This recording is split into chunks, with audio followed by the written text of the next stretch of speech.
Hello, ladies and gentlemen, and good morning once again. Today's episode, we're going to be going through the alliances, points of view, why they were, or interests, points of view, why they were involved, and why the nations were at war with each other. If you haven't seen my previous episode, go check it out. That's about a brief history of why the Aplacifican nations had tensions with the Imperial allies and how their growing anger led to them being to this war. And today we're going to be covering all nations' point of view of why they were getting involved. So without any further ado, let's get started. So the Egyptians' mindset was that even though they have failed the war and have been granted their independence, their mindset was Basaja was only doing this to appease the other countries in the world so that they won't be seen as the bad guys, and they figured that if Basaja did grant them independence, they would leave them alone, which would never happen because Sarmasad, the leader of Egypt, still thought that the Basajans were planning on trying to reconquer them again. So with the sense of paranoia and the sense of fear, he decided to start rallying up his allies again and to convincing them to help him win his war against the Imperial allies, because he sees them as a major threat, and because he was once a monarch nation, and during this time they were a monarch republic, but when he was a colony they had little restriction and everything, and even though they were granted their independence from losing that war, they still think that this is just a big suck up thing for Basaja to please the other allies, and then they would later try to plan to invade them again. So Egypt went to the other nations to form an alliance, which was known as the Aplacifican Alliance Union Pact. And later I would show you a picture of that. But right now, let's focus on why. So he forms an alliance pact with all the nations, and the reason he did this was so that he would have allies to rely on when he goes to war with Basaja. But he wasn't planning on going to war with Basaja at this time. But he's planning to. And the only way to convince the other nations to join him was that he has to make them believe that they're fighting for freedom, and they're fighting for their ancestors' freedom. But in reality, he just wanted to annihilate all the imperial colonies in the Aplacifica, and then he and his allies would have all the land to themselves, which was the main goal. So he convinced them that if they helped him win his war against Basaja and his imperial allies, they could liberate their ancestors, and they could claim their old land back, and then no one else could occupy their land anymore, and it will be just them and no other foreign ally. So later on, after they signed the alliance, they began to plan by first stocking up on ammunition and rifles, training, preparing themselves for the combat. And as they're preparing themselves for combat, they will, when the time is right, they would strike, and that time would come sooner than they think. Here is the picture of the document for the Aplacifican Alliance Union Pact. Aplacifican Alliance Union Pact was signed on December 5th of 2023.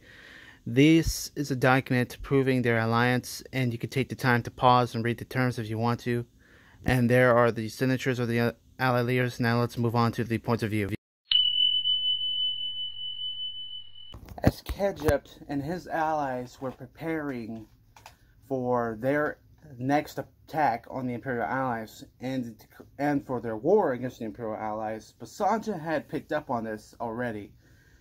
because ever since the ending of the Egyptian Revolution, they have always felt like they had a suspicion that Ketchup would try, that now he's independent, he would try to fight them again, and he would try to not only fight him, but his friends as well. So they have been keeping an eye on Ketchup, and once they have heard about Ketchup making this alliance pact with the other Aplacifican nations, they began to worry, because they see this immediately as a threat. And so in order to prepare themselves for their alliance, the Bassajan king, King Sada, would later contact Kandahar, and Kandahar would be able to would be compliant to creating an alliance contract for themselves. So this contract would be known as the Aplacifican Colonial Alliance Pact, or Alliance Treaty, which I would show you later. But the purpose of this treaty is so that all four of these colonial empires could rely on each other, support each other, and fight their enemies together in Aplacifica, just in case if the Aplacificans try to attack them. And they know that they will attack, but they don't know when. But in due time, they have an alliance prepared, and they're also preparing their troops after they sign this treaty. After they signed the treaty, they began to prepare themselves, prepare the military, and guarding their borders constantly, making sure that no Aplacifican nation was trying to sneak their way into the colony and trying to ambush them in their sleep, or when they're not looking. So they were pretty much paranoid at this point. But even though they were paranoid, they were prepared, and they were making sure that nothing would happen. Now here's a picture of the Aplacifican Colonial Alliance Treaty. This document was signed on December 22nd, 2023, 17 days after the Aplacifican Alliance made their alliance. You can pause if you want to read the terms and the signatures below.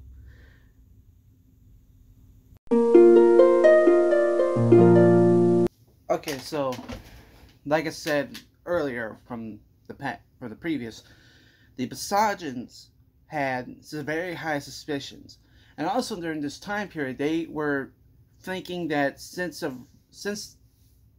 they have been always relying on their allies like Greentopia, like Australia, and other nations, they wanted to create a mercenary force for their army, and during this time they were making Botswana, the colony, to be the first actual colony to be serving in the Basajan military, and they were training them to be their mercenaries, so that they wouldn't have to rely on other nations to help them, and so that if they were attacked in Aplacifica, they would have an army already settled in Aplacifica while they deal with other battlefields during war, if they were at war with everyone else in different places of the world. So they were training Botswana during this time period, and they knew that if Ketchup was planning on a war, they needed their forces to be immediately prepared and ready. So they have already begun to train their colonial ally Botswana into training their military profession so that they could be prepared when the war starts. And also not only the colonists, but also the whole national army of Botswana was in training, and they were getting prepared for their war. So that's Botswana's point of view. The Gritalians' point of view is, since Gridley's colonies were close to Ketchup, they immediately feared that Ketchup would try to invade them first. So the King Beto Kavalenko, would order his troops to be fully prepared in case of Ketchup just in case Ketchup plans on invading them first, and the other allies, because their other colony, Gibia, is close to the nation of Gangola. But during this time period, they didn't suspect Gangola would do anything because he was a nice, friendly new nation. But secretly, before that, Ketchup had made a deal with Gangola saying, hey, if you help me and my old friends here win the war, I will grant you any supplies that you need, any territory that you need, and whatever you need, basically whatever he needed, he would provide, and he agreed. But during this time period, they didn't know. But during this time, they didn't know that Gingola had betrayed them and that he was on their side.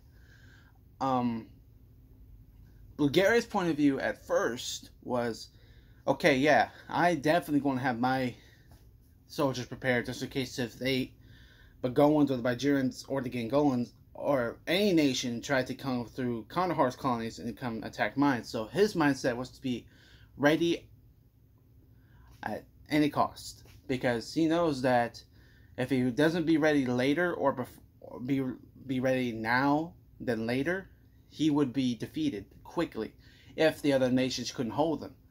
Kandahar immediately was like hands-on, ready to go to war, because they have over 405 troops, and their army is more modernized than most nations, and they know that the Egyptians and the Baraka nations have old style weapons from different countries, so they knew that they had the great advantage, and they have more armor than the other allies, so they know that they were going to win, and they were prepared for their battle.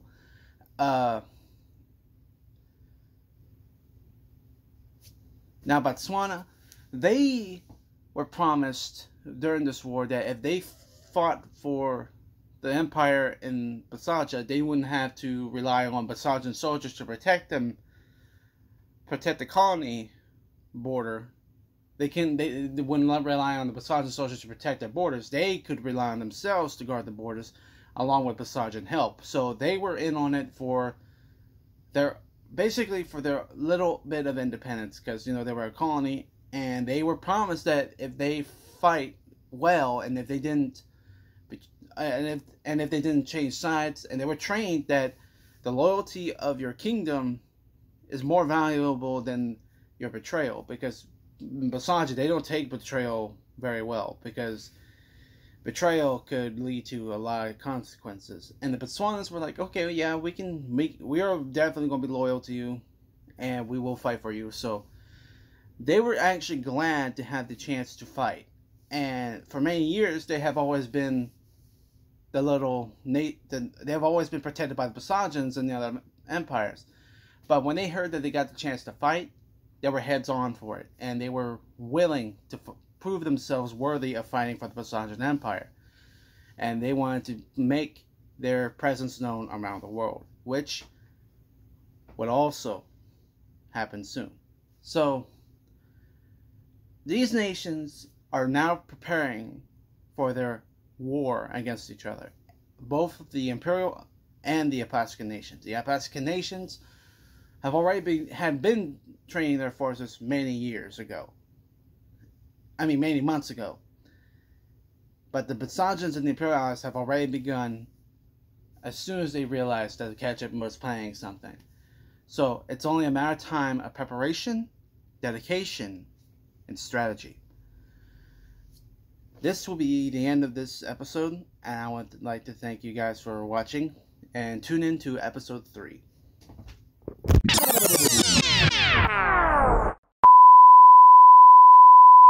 Forgot to mention, episode 3 will come out sooner. It will be like a lot of work though, because that is when the actual war takes place. So let's thank you guys for watching, and like I said, be ready for episode 3, and thank you guys for trying to enjoy my video. I know that I've been speaking too fast, and it probably sounds like I'm mumble-jumbling a little bit, but I'm trying my best to teach you guys, but also since I'm excited about doing this, it's been a while since I've done this, I'm speaking kind of fast. If that has been a problem to you, then I'm sorry. I will try in my next video to slow things down a bit and make you guys listen better. So, but anyway, seems like you guys are liking my stuff. Thank you for watching, and see you guys next time on episode 3.